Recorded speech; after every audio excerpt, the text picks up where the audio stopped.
Maguire's Bridge, 23rd of July. 3 dead. A 999 call came in from a 13-year-old girl's phone.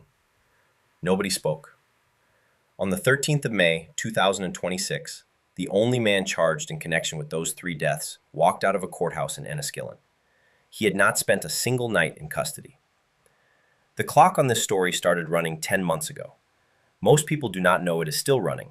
And what is at the end of it, what Stormont is being asked to decide right now, affects every household on this island where a licensed firearm is stored.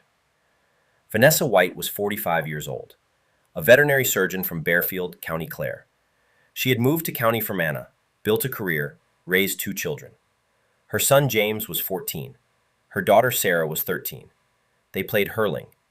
A colleague who worked alongside her for 8 years said she was always full of what they were doing. She lived for her children. Everything she did was for them.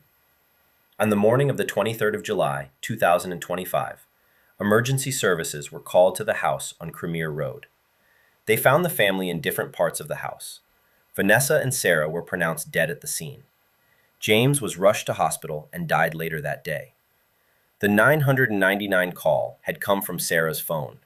Nobody had spoken. The man suspected of carrying out the attack was Sara Rutledge, 43, Vanessa's husband, the children's father. He had shot himself at the scene and died in the Royal Victoria Hospital in Belfast 5 days later. There would be no trial, no conviction, no day in court. But here is what the court later heard, and this is the detail that changes the shape of the entire story. Prior to the shooting, Vanessa had disclosed domestic abuse.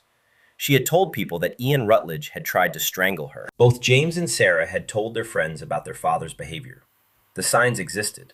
The people around them knew.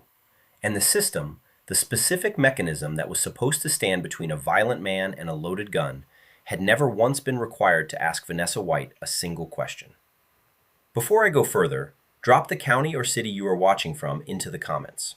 Are you on a short break or settling in for the full 9 minutes? I want to know where this channel actually reaches. And if you are watching from Clare or Fermanagh tonight, I am especially curious to hear from you. The gun did not belong to Sara Rutledge. He held no firearms license. The weapon was kept at the home of his father, Ernest Rutledge, 77 years old, a licensed holder living in Brookborough. When police attended his home the day after the shooting, the gun cabinet had been left open.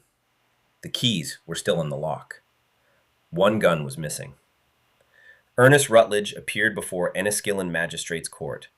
He pleaded guilty to 1 charge, failing to comply with the conditions of a firearm certificate. The district judge found he had acted with negligence. The custody threshold, she said, had been passed.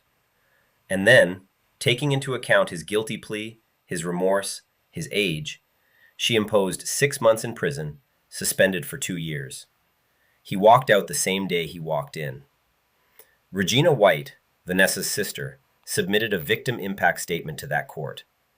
"The family is living a life sentence," she wrote. "The triple grave is a stark reminder of the damage firearms can do to human life. A life sentence on one side, a suspended sentence on the other. That is not a coincidence of wording. That is the gap at the center of this story. That gap is also, and this is precisely the point, a gap in the law, not an accident, not a failure of one individual, a designed gap in a system that governs 53,000 active firearms licenses in Northern Ireland. Licenses that correspond to over 100,000 individual weapons. 53,000 license holders, 1 for every 36 people. 97% of them are men. The Police Service of Northern Ireland seizes more than 1 firearm per day from license holders due to concerns over continued suitability. More than 1 per day in a jurisdiction of under 2 million people. Vanessa Whyte was not living in an unusual situation.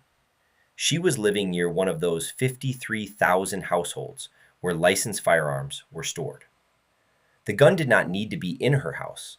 It just needed to be accessible. And it was. This is a leaking pipe that nobody wanted to fix.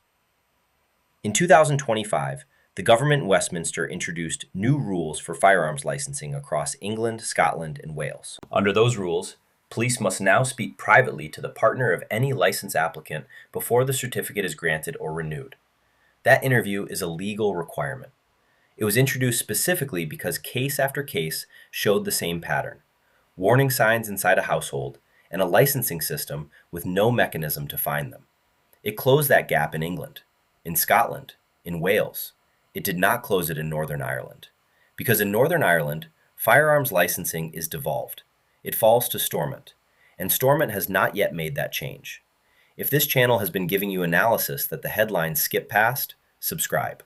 Because what I am about to describe is why the decision at Stormont in the coming months is not a technical adjustment.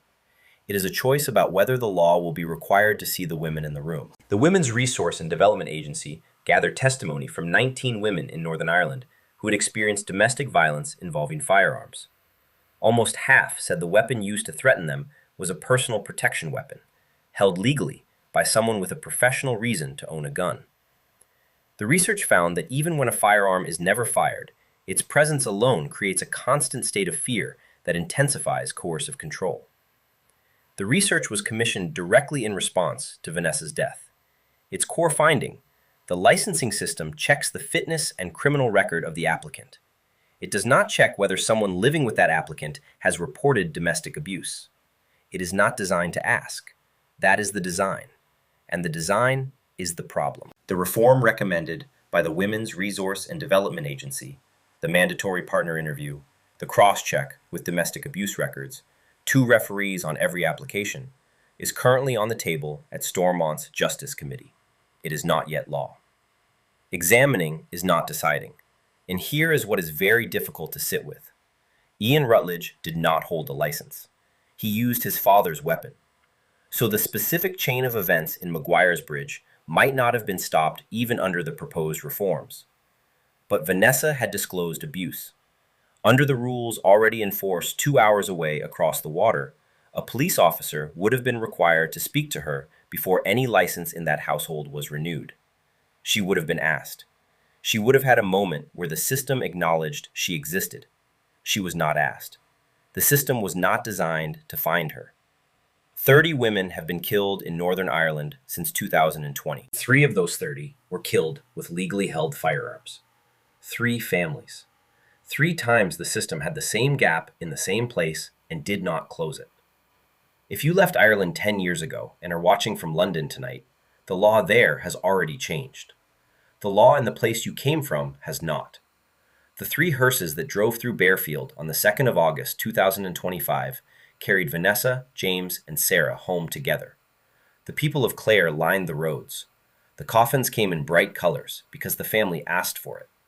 They are buried together in Temple Malley Cemetery. Vanessa Whyte told people what was happening. She did what she was supposed to do. The signs were there. The clock was running. The question Stormont will have to answer in the coming months is a simple one. England asked. Scotland asked. Wales asked. Will Northern Ireland ask? Watch what happens next.